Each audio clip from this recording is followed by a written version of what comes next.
para receber a palavra? Você está interessado? Me ocorreu ao coração um aviso de Jesus.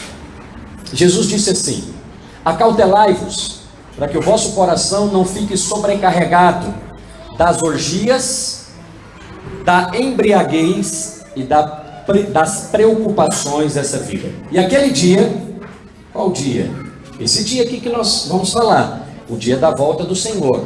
Não vos pegue de surpresa, como ladrão. Mas sabe o que me ocorreu? Ele estava falando isso para crente. Ele usa a palavra orgia. Como que o Senhor estava falando para crente e mandou os crentes se acautelarem, para o coração não ficar sobrecarregado de orgia, de bebedice? Será que ele estava falando para os discípulos, imaginando que Pedro ficava com o coração cheio de coisas do tipo orgia, ou pornografia, ou coisas semelhantes? É porque quando se fala orgia, a primeira coisa que associamos é a pornografia, é o bacanal, é festas que tem orgia. Mas Jesus não podia estar falando sobre isso, porque ele estava falando para os apóstolos. Mas isso é uma mensagem que eu estou preparando, que chama coração sobrecarregado. Vamos orar para que o nosso coração não fique sobrecarregado? Ele falou de orgias, falou de bebedice. Imagina, será que ele estava pensando que João ficava embriagado constantemente? Não pode ser. Eram apóstolos, eram pessoas de Deus. Mas ele falou uma coisa que é fácil de você compreender: preocupações dessa vida. Se o seu coração fica cheio de preocupações dessa vida, aquele dia vai pegar você como ladrão. Quer dizer, você está aqui na reunião, mas só de corpo presente, porque na verdade mesmo não é o seu caso, mas está preocupado com a conta que vence amanhã, com a escola dos meninos que começa amanhã, com o material escolar, com isso, com aquilo. Se o nosso coração fica, fala comigo, sobrecarregado, esse dia que eu vou falar hoje pode nos pegar como um ladrão. Mas pastor, a volta então do Senhor Jesus me parece uma coisa aterrorizante. Ao ouvir essas mensagens, ao invés de ser aliviado, eu estou ficando com medo. Não, esse não é o propósito. Não é o propósito do Senhor aterrorizar você. O propósito do Senhor é aquilo que Ele falou: alertar você. Ele disse por várias vezes: vigiai e orai. Você acha que tem muitos crentes vigiando? Sim ou não? Pode participar. Você acha? Por isso que ele alertou.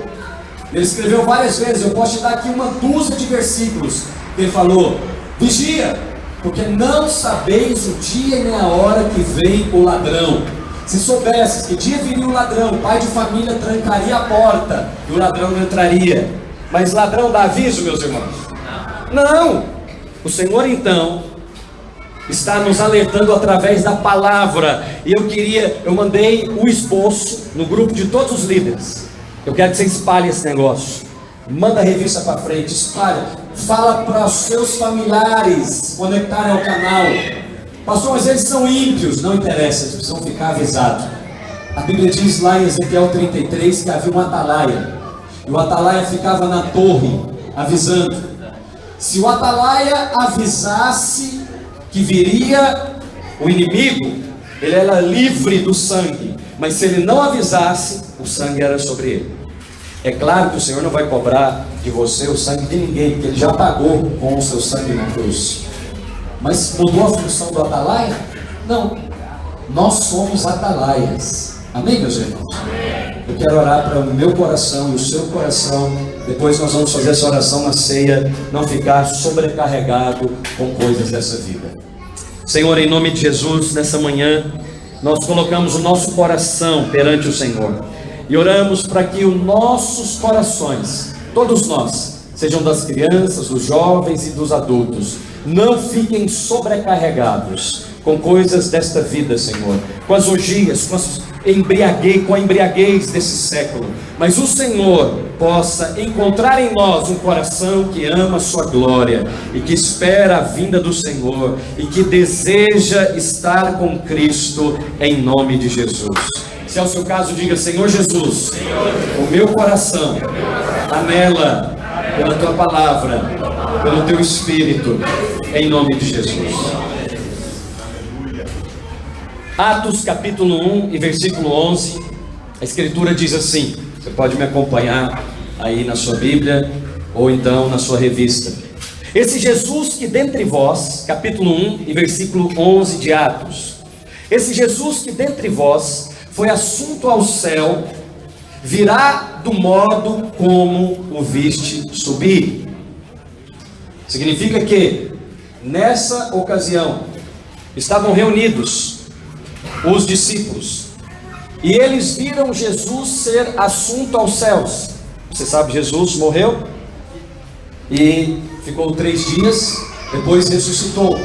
Mas depois apareceu no espaço de 40 dias, ensinando os discípulos acerca do reino. Esse é o livro de Atos dos Apóstolos. Mas em determinada ocasião, o Senhor foi assunto aos céus, e ali havia um grupo de aproximadamente 500 irmãos que o viram subir, testemunhas do Senhor, não somente os apóstolos. E aqui o escritor de Atos, no caso o médico Lucas, escreve: esse Jesus que dentre vós foi assunto aos céus, virá do modo como viste subir. Aleluia. Como que ele foi assunto aos céus? Bom, a primeira parte foi que os discípulos estavam vendo do Monte das Oliveiras até as regiões celestiais, como foi feita aqui a pergunta, até as nuvens. E a segunda parte, que os discípulos não podiam ver, porque se você olhar aqui, você consegue ver até as nuvens. Quando você viaja de avião, o avião consegue, a 30 mil pés, voar acima das nuvens. Então você percebe que existe um outro céu. Quantos já perceberam que existe um outro céu? Como é que a Bíblia chama esse outro céu? Regiões celestiais? Terceiro céu? Não sei, é uma boa pergunta para você fazer nas perguntas do reino. A pergunta que o irmão me fez é: pastor, Jesus viu, os discípulos viram Jesus sendo assunto até os céus, ok? Mas depois eles não viram, porque Jesus foi até o trono de Deus.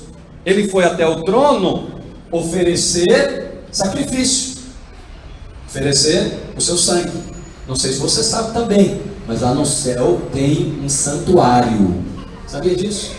Você vai compreender isso melhor. Recomendo a leitura do livro do pastor Aloísio Silva, nosso pastor, Apocalipse sem Mistério. Então, a primeira volta do Senhor, porque o que a Escritura diz em Atos 1:11? Do mesmo modo que o viste subir, ele voltará. Então, voltará em 2 etapas. Uma etapa você não poderá vê-lo, assim como os discípulos não puderam vê-lo do céu acima. Agora, a outra etapa, todo olho verá. Então, a volta do Senhor será em quantas etapas? Uma invisível e uma visível. Quem sabe o nome da etapa invisível? Muito bem, glória a Deus, significa que você está acompanhando. Por que invisível? Porque ele vem como ladrão, não tem aviso, não tem sinais. Eu sei que os irmãos gostam de falar que terremotos, catástrofes são sinais da volta do Senhor Jesus. Não são, são apenas os 4 cavaleiros do Apocalipse andando sobre a terra. Lembra os 4 cavaleiros? Temos o cavalo branco do Evangelho, temos o cavalo amarelo, temos o cavalo vermelho e o preto. Esses cavalos estão andando sobre a terra e eles estão causando coisas na terra, até que o Senhor volte. Agora, tem alguns sinais que vocês precisam prestar atenção. Não são sinais do arrebatamento, porque o arrebatamento tem hora marcada? Tem sinal? Lembra do ladrão na noite? Arrebatamento invisível. Qual é a comparação bíblica de Jesus no arrebatamento? O ladrão na noite. Agora, pastor, estamos vivendo dias que há sinais da volta do Senhor Jesus? Muitos. Não sei se você viu, essa semana fizeram clones na China de macacos. Quem viu essa notícia? Bom, ao ler uma notícia como essa, pode passar despercebido aos olhos de muitos. mas não deveria passar despercebido aos seus olhos, porque você é alguém espiritual. Sabe o que Jesus falou para os fariseus? Jesus, ao responder perguntas também, porque ele fazia isso nas suas reuniões, perguntaram para ele: mestre, qual o sinal da sua vinda? Ele falou: engraçado, né? Vocês olham para o céu, como está aqui hoje, e você consegue imaginar que pode chover, sim ou não? Só de olhar. Você leu alguma notícia? Não. Aí Jesus falou: vocês olham para os céus e sabem quando vai chover ou não, mas não sabem a volta do Senhor. Vocês olham para a figueira e veem que a figueira, se estiver florida, logo qual é a próxima etapa? Vem os frutos. Então você, como crente, que eu creio vencedor, amém? Amém. Como crente que tem sido instruído no Evangelho, você deveria ler uma notícia como essa e acender dentro de você pelo menos uma interrogação: será que isso significa alguma coisa? Bom, há 20 anos atrás fizeram um clone também. Quem se lembra que foi o primeiro? O clone de quê? Tinha que ser ovelha. Significa alguma coisa uma ovelha? É significante fazer clone de uma ovelha. O que você acha que é a mensagem? Eu estou falando de 20 anos atrás, a tal ovelha Dolly. Inclusive, até se reproduziu. Então, é significante fazer o clone de uma ovelha? Você, ao ler uma notícia dessa, eu estou falando de 20 anos atrás. Eu lembro quando a notícia surgiu. 20 anos, não foi semana passada não. Agora, qual foi a notícia mais forte da semana passada? Macaco. 95% de genética semelhante à do homem. Os biólogos aqui confirmam? 95%. E sabe onde foi a clonagem? Na China. A China não segue nenhuma ética científica, porque eles são, eles mesmos, comunistas. Então, se há 20 anos atrás clonaram uma ovelha e você nem percebeu nada, então eu queria dizer para você: ele está voltando. 20 anos atrás foi uma ovelha. Semana passada foram 2 macacos. Sabe o que já aconteceu aí, com certeza, há muito tempo? Clone de quê? Qual que é a figueira? Qual que é a próxima? Você está vendo a figueira, 20 anos, deu uma florzinha, chama como? Dolly. Semana passada, 2 macaquinhos lá sobreviveram, etc. Normais. Como é que chama isso? Deu um fruto. O que você acha que está por vir? Conta para mim. Gente. Mas você fala: ai pastor, que absurdo. Absurdo? Eu gosto de meditar, você deveria meditar. É claro que não vai clonar gente de imediato. Quantos tem filhos aqui?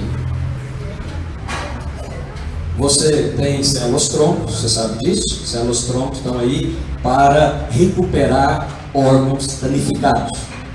E aí você tem um filho, e você é uma pessoa multimilionária, dinheiro não é problema. Vamos falar do Steve Jobs, que morreu porque o pâncreas dele não funcionava mais.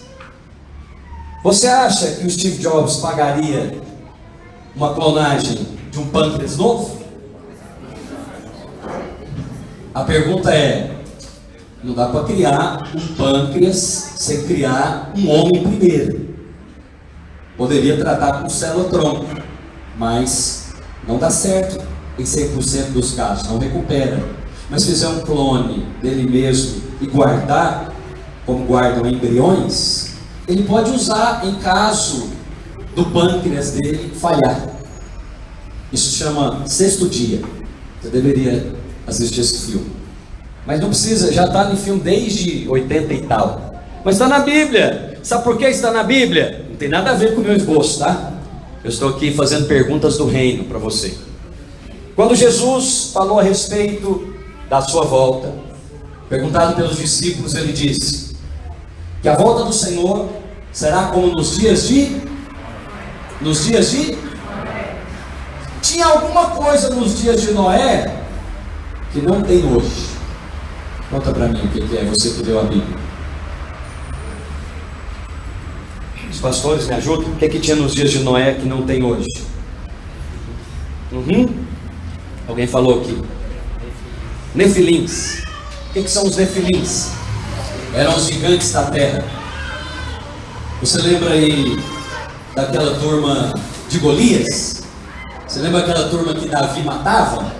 Que tinha 3 metros de altura, tinha 6 dedos em cada mão e cada pé? Não, é uma criatura que está andando aí pelas ruas de Belo Horizonte, verdade ou não? Mas a Bíblia diz que a volta do Senhor será como nos dias de... Pergunta: o que você acha que a tal criatura que estava lá estará nos dias da volta do Senhor Jesus? Eu não posso afirmar para você, tá? É só uma chutologia bíblica. Mas para mim está claro. É só olhar para a figueira, é só ler os jornais e ver o que vai acontecer. Vai ser um clone.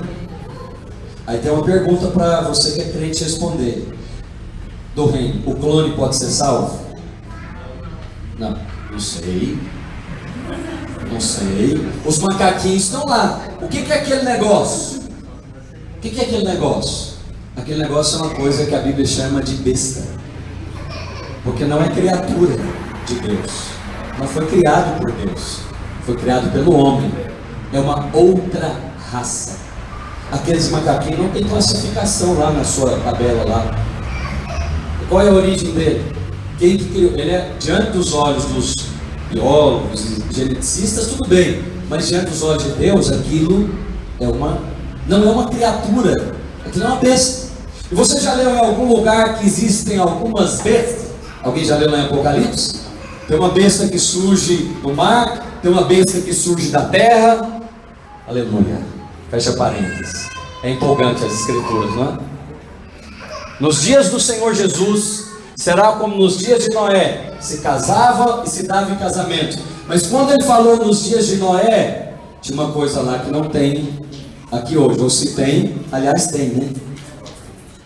Mas ainda não nos foi revelado. Mas a volta do Senhor então são eventos, ou na verdade é um evento onde tem uma etapa invisível, que ele vem como ladrão, mas numa etapa também visível, quando todo olho verá. Pastor, o que ele vem buscar primeiro? Ele vem buscar os vencedores. Quantos aqui querem ser vencedores? Os santos são o tesouro do Senhor. Então quando ele vier na primeira etapa, ele vai levar todos os crentes? Hã? Não. Mas por que não? É injusto não levar todos os crentes. Essa parte é oculta, ninguém verá. Mas nós queremos dar para os irmãos aqui alguns sinais da etapa visível e da etapa invisível. Mas na etapa visível, 2 Tessalonicenses diz que naquele dia, quando ele voltar, da mesma forma que o fez subir, a Bíblia diz que ele virá e vai ficar parado nos ares. E a expressão que a Bíblia usa é: todo olho verá. Os estudiosos bíblicos acreditam que esse todo olho verá é para Israel. Se for para Israel, você acha que hoje é possível acompanharmos um evento lá em Israel através de todo olho? Facebook, a live, né? Lá, Jesus voltando. E aí você consegue imaginar o que as nações da terra vão pensar daquele ser parado lá? E a Bíblia diz que ele não vem sozinho, ele vem com quem? Com quem? Com os vencedores. Então quer dizer que ele veio primeiro, arrebatou os vencedores. Os vencedores então subiram e fizeram o que lá nesse tempo? Cara tocando harpa e água de coco e louvor. Vamos ficar louvando Jesus aqui. Nesse tempo, entre os vencedores subirem e os vencedores descerem, o que ele fez? Vamos lá. Hã? Você pode perguntar isso também. Guarda a pergunta, manda na próxima reunião. Senão eu tenho que abrir outro leque aqui, que são os julgamentos. Então, quando ele ficou parado lá, a Bíblia diz que todo olho verá. O que você acha que é uma coisa parada nos ares e cheio de vencedores ao redor dele? Fala para mim a sigla. OVNI, objeto voador não identificado. O que João olhou e viu?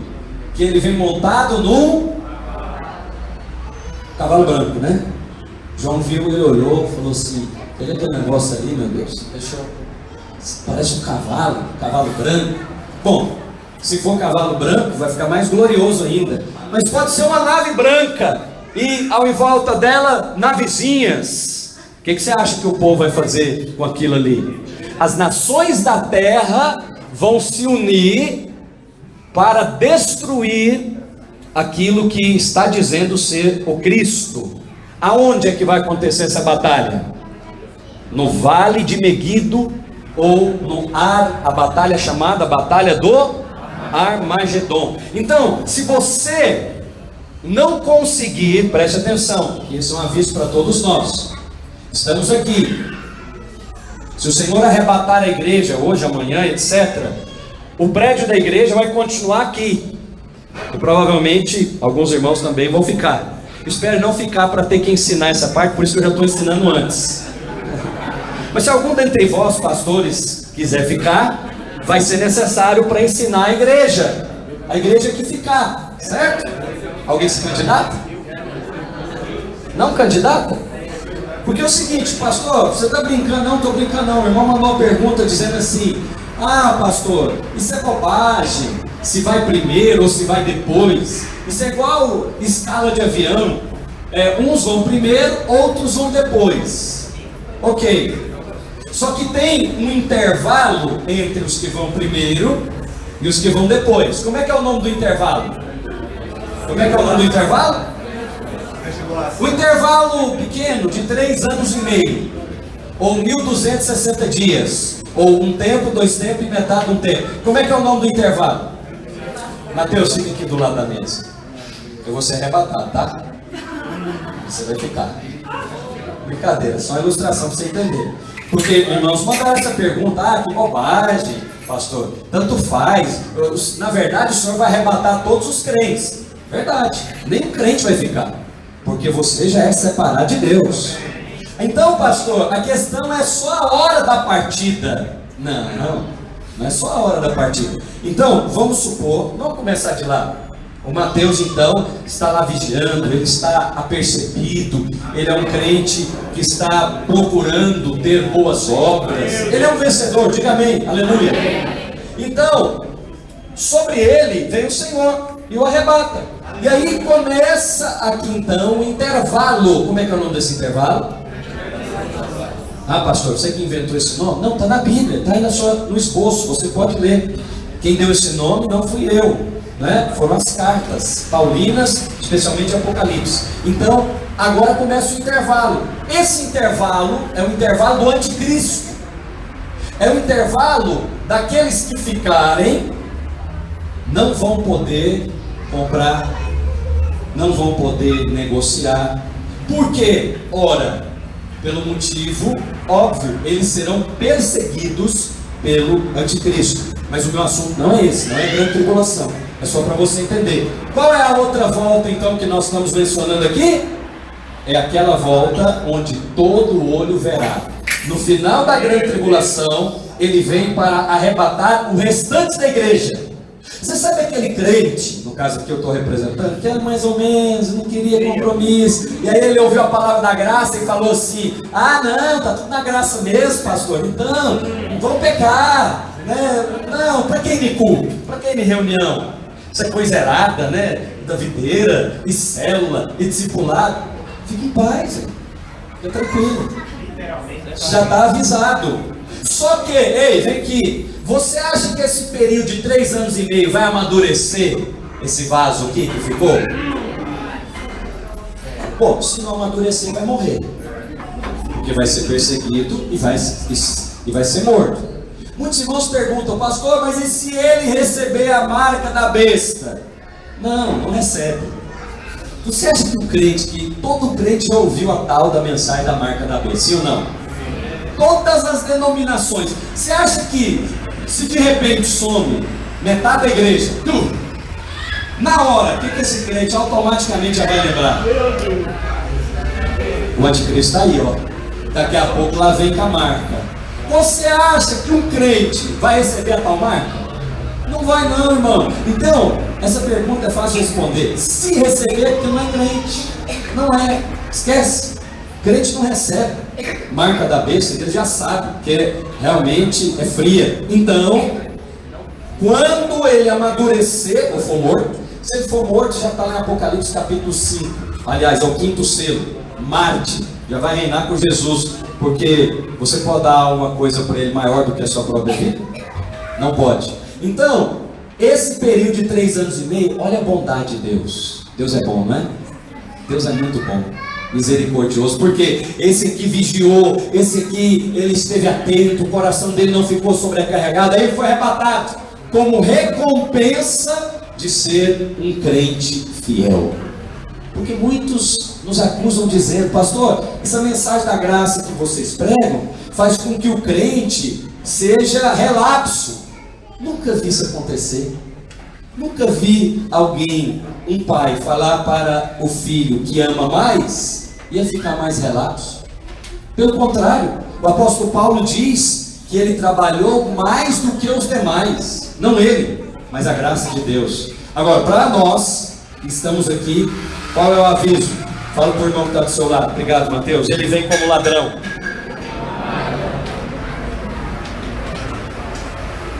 Todo olho o verá.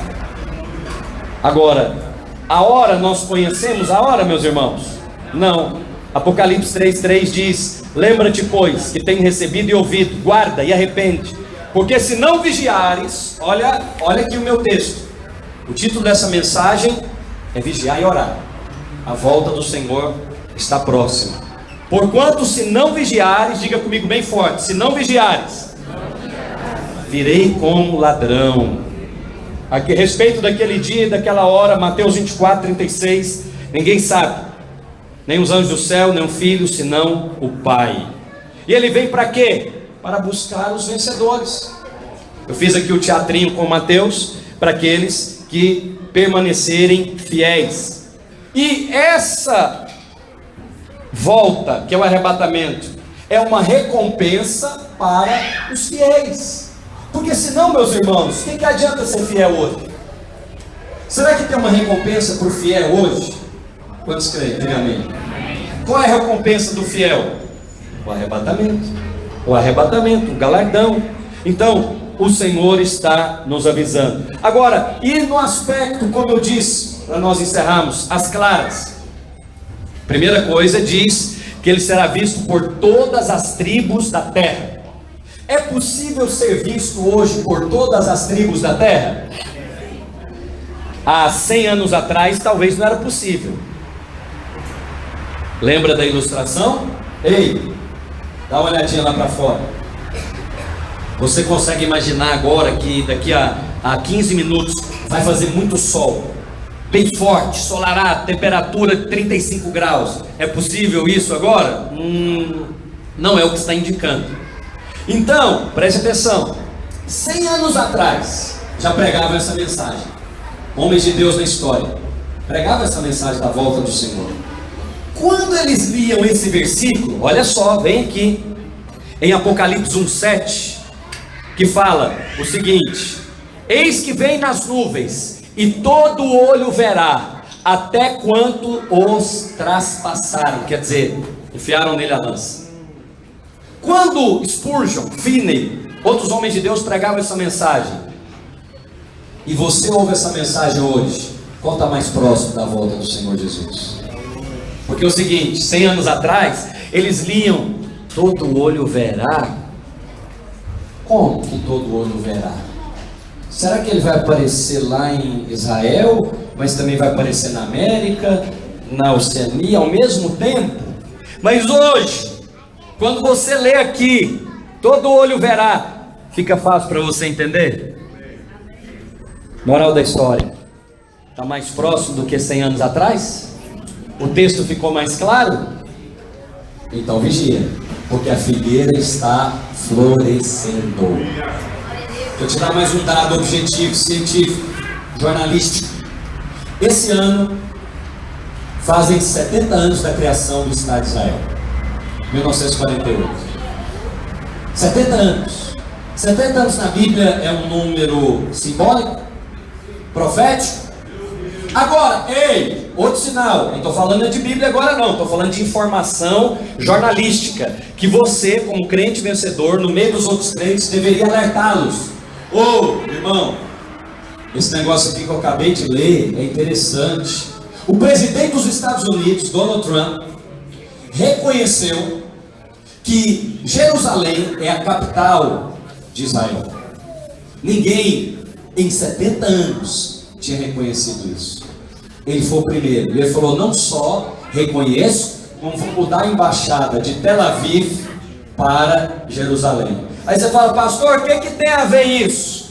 O que tem a ver? Tem a ver que a Escritura diz que a figueira vai florescer, e quando ela florescer, Ele está às portas. Todas as nações, elas precisam reconhecer que o Senhor é Deus e que aquele povo que está lá é um povo separado de Deus. Uma já começou, depois outra nação seguiu a América. Isso no mínimo é o seguinte: ei, igreja, preste atenção, porque assim como o relâmpago sai do Oriente e se mostra até o Ocidente, assim será a vinda do Filho do Homem. Versículo 27 e 30 de Mateus 24. Então aparecerá no céu o sinal do Filho do Homem, e todos os povos da terra se lamentarão e verão o Filho do Homem vindo sobre as nuvens com grande poder e glória. Isso aqui é arrebatamento? Não, é a volta do Senhor nos ares. Então, para você compreender, temos quantos aspectos da volta do Senhor Jesus? Um visível e o outro invisível. O invisível, lembra do ladrão. O invisível é chamado arrebatamento. E o visível, a volta do Senhor nas nuvens, as claras. Quando, pastor, é que será a volta do Senhor? Lembra aqui da ilustração? Volta aqui, Mateus. Lá no Mateus é invisível, arrebatamento. Tem sinal? Não. Tem alguma evidência? Não. Mas agora nas nuvens, tem data marcada? Tem. Tem evidência? Tem. Olha de novo a bondade de Deus. Por quê? Porque quem perdeu o arrebatamento estava com o coração sobrecarregado das orgias, das bebedices e das preocupações dessa vida. Não atentou. Ele lia notícia de jornal como uma pessoa qualquer. Ele lia as escrituras e pensava: não, isso não é, para nós é muito difícil.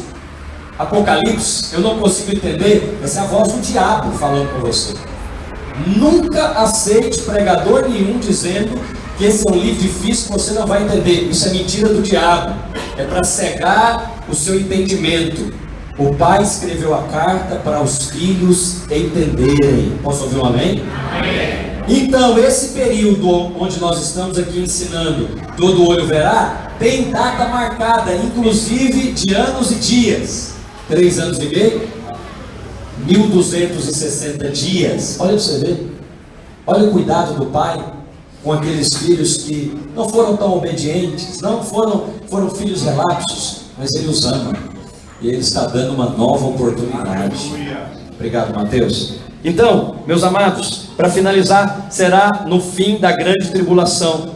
E por último, ele virá nas nuvens, de acordo com Atos capítulo 1 e versículo 11 e 12. Então aparecerá no céu o sinal do Filho do Homem, diz Mateus 24, 30. E todos os olhos o verão. Ele virá com santos vencedores para estabelecer o que na terra? O seu reino. Eu sei que você está louco para ir para o céu, né? E nós vamos ser arrebatados em nome de Jesus. Mas na verdade Deus quer vir para a terra. E Ele quer estabelecer o seu reino aqui 1000 anos para reinar junto com os vencedores. Aí você pode fazer uma pergunta interessante: pastor, e os demais que estarão aqui na terra, mas não participarão do reino? Muito boa pergunta, respondo para você nas perguntas do reino. Mas antes, eu gostaria de celebrar a ceia do Senhor com você. Por quê? Porque a ceia do Senhor é um memorial de que Ele vem. Vamos ficar de pé, em nome de Jesus.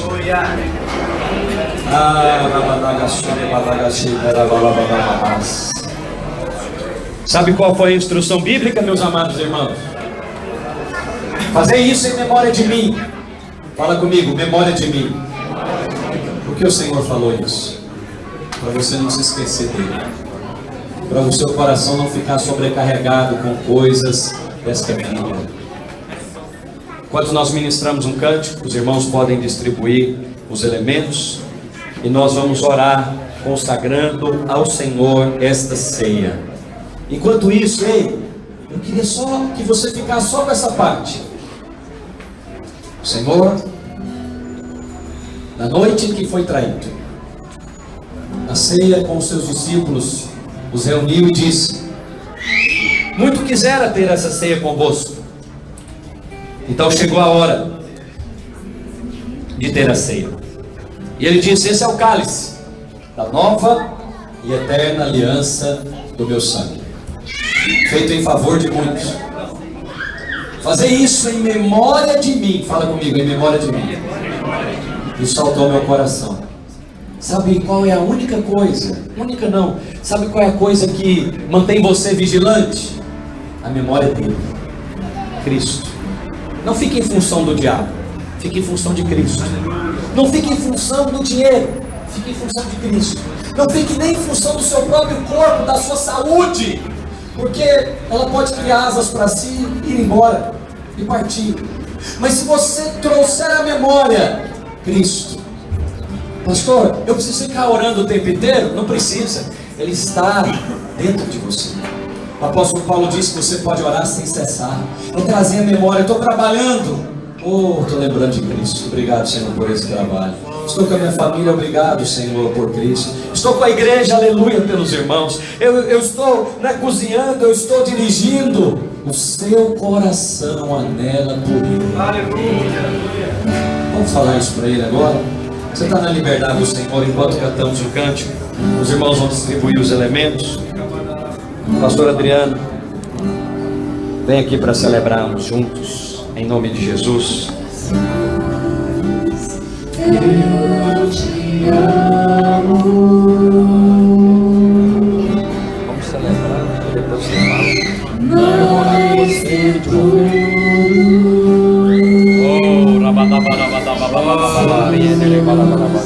Eu te amo. Fale para o Senhor.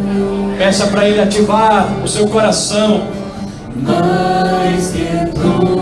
para Ele, para a sua glória, para a sua memória. Eu te amo. Oh, Maranata, vem. Mais que